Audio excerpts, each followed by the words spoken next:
Non, tu sais, moi je suis un ringard. Parce que moi je bois que de l'alcool. C'est ma seule drogue, quoi. Enfin, c'est les drogues pour se rendre compte, quoi. La plupart des drogues, c'est pour ça, c'est pour éteindre la lumière là-haut. Et c'est comme quand tu fumes un joint, c'est pas pour t'élever spirituellement. Hein, c'est pour faire un débat avec le chat. Bah oui, gribouille, bien sûr, la crise. C'est pareil, quoi. Non, moi, gros ringard, je tourne que l'alcool. Je suis allé dans une boîte de nuit, là, électro-techno, il y a pas longtemps. Je connaissais pas. Je jure, j'arrive, le videur à l'entrée, gros dur. Il dit, t'as de la drogue avec toi? Je dis non. Il me dit, rentre pas. Tu vas te faire chier, mon pote. Je t'explique. Moi, j'ai une vision des boîtes de nuit un peu à l'ancienne. Comme je t'ai dit, j'y allais pour essayer de draguer les filles. Et je connais à peu près mon pourcentage de réussite. C'est 0. Ah ouais, mais virgule 0, quoi. Là, je rentre. Au bout de 2 minutes, et une fille, elle vient me faire un câlin. Je dis, putain, bien. 2 secondes après, il y a son mec qui vient me faire un câlin aussi. Je dis, ok. C'est ce genre d'ambiance, repli défensif, chousse au bar. Je prends aussi coca. Je te jure, le barman, il a halluciné. Je dis, putain, c'est la première fois qu'on me demande de l'alcool en 5 ans. Alors, ce qui est bien avec cette blague, c'est qu'elle est pas très drôle, mais elle repère les gens qui se droguent. Parce que tous les autres se disent, pas du tout compris la vanne du whisky vodka. Ah ouais, ah non, non, non.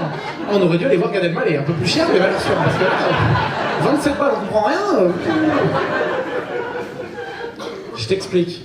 Quand tu vas dans ces soirées-là, souvent tu prends MDMA, ecstasy et tout.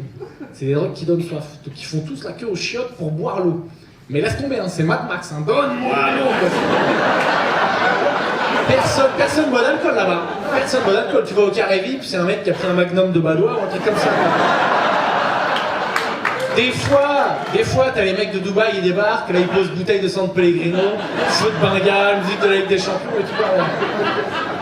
Alors, je me permets de remettre ma veste de life coach. Ça me fait plaisir, je vais vous donner des petites astuces de vie. Petite technique, si là ça va pas bien, hein, et que t'es pas encore en mode boudage, en ouais on s'aime tous, on n'est pas jaloux, une petite astuce pour aller mieux, tu trouves ta vie c'est de la merde, je te conseille d'aller voir un pote à toi qui est encore plus une merde.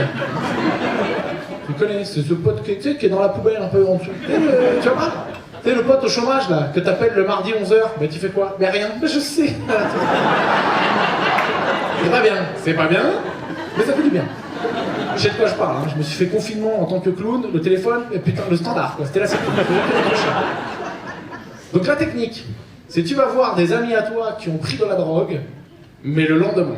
Ils sont dans un état, mon gars. La gueule de bois, c'est dur, hein. Mais la descente de drogue, laisse tomber, c'est un délire. Tu descends, t'arrives en enfer, Satan il dit ah, désolé, moi je parle rien pour toi, hein. Continue à descendre. Très très fragile psychologiquement.